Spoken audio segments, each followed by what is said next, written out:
In this video, we're gonna see if it's possible to get mods in Minecraft on PlayStation 4.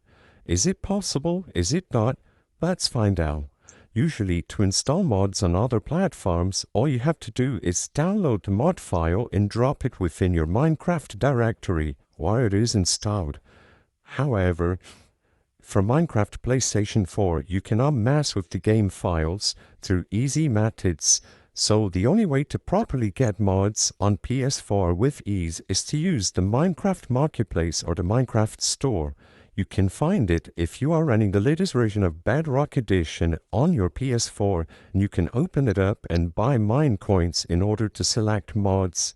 Usually the mods for PlayStation 4 are located under the Worlds tab, and from there you can filter and look for whatever you want.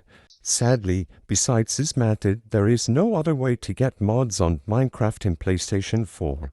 The purpose of this video is not to spread misinformation, but to let people be aware that the Minecraft Store and the Minecraft Mine Coins are the only way to properly get mods on PlayStation 4. If this video helped you, please be sure to leave a like and subscribe for more quick and easy tips. Thank you for watching.